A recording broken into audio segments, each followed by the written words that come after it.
अस्सलाम वालेकुम जी, मेरा नाम इजाज़ अहमद है। आप देख रहे हैं ANF real estate YouTube channel. आज की वीडियो में हम डिस्कस करेंगे कि प्रॉपर्टी में इन्वेस्ट फिल वक्त करना चाहिए या नहीं करना चाहिए। और दूसरा ये कि 2021 में जो हमें प्राइजेज़ जो हैं वो इंक्रीज़ होती नज़र आई थी। इवन कि 100% जो है 100% तक प्राइजेज़ जो है वो इंक्रीज़ हुई थी। क्या वो आने वाले साल 2023 में हमें दोबारा ये हाइक जो है वो देखने को मिलेगी या नहीं। और एक चीज़ और भी डिस्कस करेंगे कि 2023 के अंदर जो है वो किन लोगों को जो है वो प्रॉपर्टी में अगर जिन्होंने इन्वेस्ट कर लिया हुआ है या इन्वेस्ट करने जा रहे हैं, इनमें किन लोगों को जो है वो फ़ायदा होने वाला है और किन लोगों को जो है वो नुकसान होने वाला है। इस हवाले से भी हम डिस्कस करेंगे। सबसे पहले हम डिस्कस कर लेते हैं कि कुछ लोग जो हैं उनको फ़ायदा होने वाला है और कुछ लोगों को जो है वो नुकसान होने वाला है। ये भी आपको इस वीडियो में मैं बताऊँगा। सबसे पहले हम इसमें डिस्कस करते हैं कि 2021 में जो हाइप क्रिएट हुई थी उसमें प्राइसेस जो इंक्रीज़ हुई थी उसकी बेसिक रीज़न्स क्या थी, ये हम लॉजिकली बात करेंगे, नॉट वर्बली बात नहीं करेंगे। कोई लॉजिक दे के मैं आपको बताने की कोशिश करूँगा। उसमें अब फर्स्ट अगर चीज़ हम देखी जाए तो 2021 में जो है वो टैक्सेस जो थे वो इतने ज़्यादा नहीं थे, ठीक है, इतने ज़्यादा ट्रांसफ़र एक्सपेंसेस जो थे वो नहीं थे। और दूसरा उसके अलावा हम बात कर लें जिसकी वजह से जो है ये यहाँ पे जो प्राइजेज़ हैं वो इंक्रीज़ भी हो रही थी। जो काफ़ी लोग जो हैं वो इसमें परचेज़ भी कर रहे थे, इंटरेस्ट भी ले रहे थे इसको प्रॉपर्टी को बाय करने में। और उसकी वजह से जो है वो रियल एस्टेट सेक्टर जो है वो काफ़ी बेहतरी की तरफ जा रहा था। और 2021 में टैक्सेस ना होने की वजह से भी प्राइसेस इंक्रीज़ हुई थी। सेकंड अगर हम बात कर लें तो एमनेस्टी स्कीम भी तब चल रही थी। और थर्ड अगर हम बात कर लें कंस्ट्रक्शन सेक्टर को जो है वो काफ़ी रिलीफ दिया गया था गवर्नमेंट की तरफ से। ये कुछ रीज़न्स थी जिसकी वजह से जो है 2021 में जो है वो काफ़ी बूम देखने को मिला। और उसके बाद एक हम बात कर लेते हैं मेरा घर मेरा पाकिस्तान की जो एक स्कीम थी जिसमें लोगों को अपना घर बनाने के लिए जो है वो लोन दिया जा रहा था और काफ़ी लो इंटरेस्ट रेट पे जो है वो दिया जा रहा था।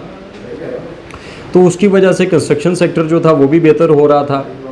लेकिन अभी हम अगर बात कर लें एक चीज़ और मैं आपको बताता चलूँ कि जो बैंक्स हैं, बैंक्स की तरफ से जो अगर आप बैंक में कुछ पैसे रखवाते थे तो उसका इंटरेस्ट रेट जो था वो काफ़ी कम जो था उस टाइम पे था, जिसकी वजह से लोग जो हैं वो रियल एस्टेट सेक्टर के अंदर जो है वो इन्वेस्ट करना ज़्यादा मुनासिब समझते थे। आज से अगर हम 5-10 साल पहले की बात करें तो हम अपने क्लाइंट्स को बोलते थे कि सर आप ये प्लॉट ले लें, साल 2 साल के अंदर इसके अंदर जो है आपको 10-15 लाख रुपए जो है वो ऐड होता हुआ नज़र आएगा इंशाल्लाह। लेकिन वो हमें आगे से ये भी लॉजिक अक्सर क्लाइंट देते थे कि यार इतने पैसे तो अगर मैं बैंक में रख देता हूँ तो बैंक में मुझे इतने पैसे दे देता तो मुझे क्यों इतनी टेंशन लेने की ज़रूरत है कि मैं जो है इन्वेस्ट भी करूँ, एक ट्रांसफ़र एक्सपेंसेस भी पे करूँ, सेलिंग के टाइम पे अलग टैक्स पे करूँ और बाइंग के टाइम पे अलग टैक्स पे करूँ। ये सारी चीज़ें वो हमें लॉजिक भी देते थे। हम उन्हें गाइड ही कर सकते थे और समझाने की कोशिश कर सकते थे। बहरहाल हमने जो हमारे ज़िम्मे काम था हमने वो किया। कुछ लोगों ने बाइंग की भी और उन्होंने कमाया भी। और अभी अगर हम बात कर लें अभी जो फिल वक्त 2022 चल रहा है इसके अंदर आप देखें कि सबसे पहले तो जो मेरा घर मेरा पाकिस्तान जो स्कीम थी गवर्नमेंट की तरफ से अनाउंस की गई थी वो बंद कर दी गई थी। उसको अभी जो है वो वापस रिस्टोर किया जा रहा है। लेकिन आपको पता है कि अगर वो रिस्टोर होती भी है फिल वक्त तो उस पर थोड़ा जो है वो महंगा आएगा। फिल वक्त प्राइस जो होगी वो ज़्यादा होगी, मतलब कि उसके अंदर जो आपको अमाउंट यू हैव टू पे इन इंस्टॉलमेंट्स या वो इंस्टॉलमेंट्स भी ज़्यादा हो सकती हैं और दूसरा उस पर इंटरेस्ट भी जो है वो भी ज़्यादा होगा। दूसरा जो है ओवरसीज़ पाकिस्तानी जो हैं उन्होंने इस टाइम पे जो है रियल एस्टेट सेक्टर के अंदर इन्वेस्ट करना काफ़ी कम कर दिया हुआ है।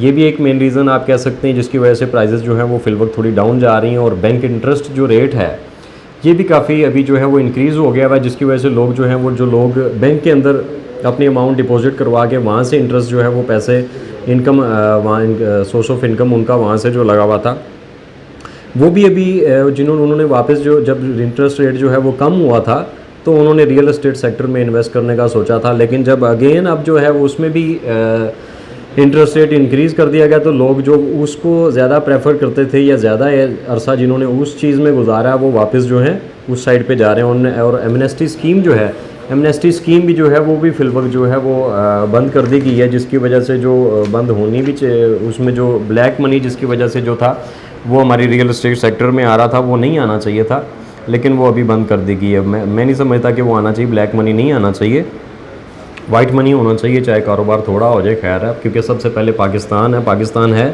तो हम सब हैं।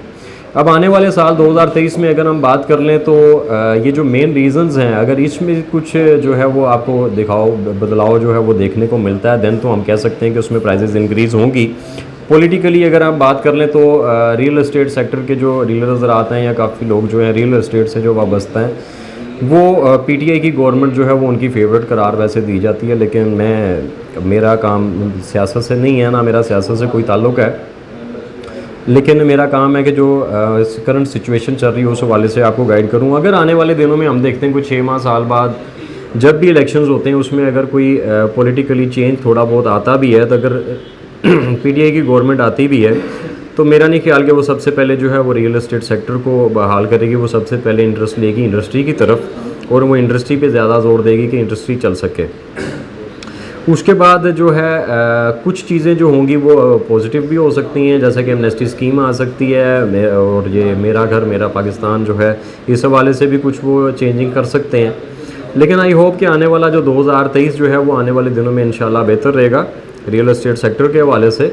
और माइट भी कि इसी साल भी आपको कुछ अच्छी खबरें जो हैं वो रियल एस्टेट सेक्टर के हवाले से देखने को मिल सकें, क्योंकि अभी जो गवर्नमेंट जो मौजूदा गवर्नमेंट है उसने भी थोड़ा सोचा रियल एस्टेट सेक्टर के हवाले से भी, वो कह रहे हैं कि हम कुछ रिलीफ देने जा रहे हैं, तो आई होप कि उसका जो है वो अच्छा इफेक्ट जो है मार्केट में पड़ेगा। पहले आपको पता है कि जो टैक्सेस प्रॉपर्टी पे थे वो फाइलर के लिए 1% था, नॉन फाइलर के लिए 2% था, जिसको इंक्रीज़ करके फाइलर के लिए 2% कर दिया गया, यानी 100% इंक्रीज़ कर दिया गया। जबकि नॉन फाइलर जो हैं उनके लिए 2% से 5% कर दिया गया था, जो कि बाद में 5% से भी इंक्रीज़ करके 7% कर दिया गया।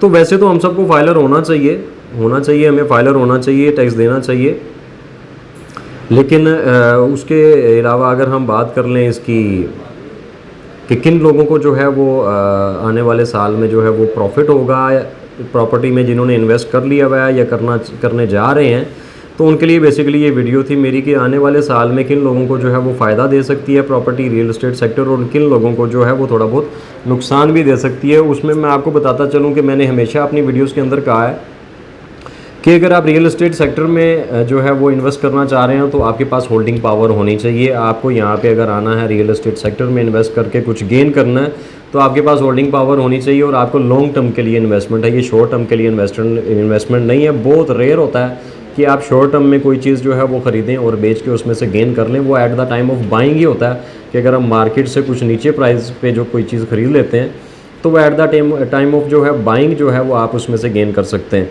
बाकी जो है आने वाले दिनों में जो है जिन लोगों के पास होल्डिंग पावर है वो गेन करेंगे प्रॉफिट, और जिन लोगों ने जो है अभी अगर मौजूदा सूरत हाल देखें तो जेन्युइन बाइंग हो रही है, सिर्फ जो है वो इन्वेस्टर्स आज जो हैं वो फिलवक्त मार्केट से रियल एस्टेट सेक्टर से थोड़ा हट गए हुए हैं। तो जिन्होंने अपना घर बनाना है, ठीक है, अपने घर बना या तो बना बनाया घर लेंगे या प्लॉट लेंगे, अगर वो प्लॉट ले लेते हैं अपने लिए छोड़ देते तो उनके लिए ये अच्छा टाइम है, ठीक है, क्योंकि प्राइजेस जो है फिलवक्त रियल एस्टेट सेक्टर में डाउन है, तो उनके लिए ये अच्छा टाइम है। और जो इन्वेस्टर्स हैं उनके लिए भी फिलवक्त ज़रा बुरा टाइम चल रहा है इस मामले में। लेकिन आने वाले दिनों में आई होप कि इंशाल्लाह जो है वो रियल एस्टेट सेक्टर जो है वो अगेन जो है प्राइजेस जो है वो इंक्रीज़ करेगा और अच्छा जो है इसके अंदर जो है प्राइजेस जो है वो इंशाल्लाह बूम होंगी। बाकी जो भी लेटेस्ट अपडेट आती रहेंगी इंशाल्लाह आप तक मैं शेयर करता रहूँगा। तब तक के लिए अल्लाह हाफ़िज़।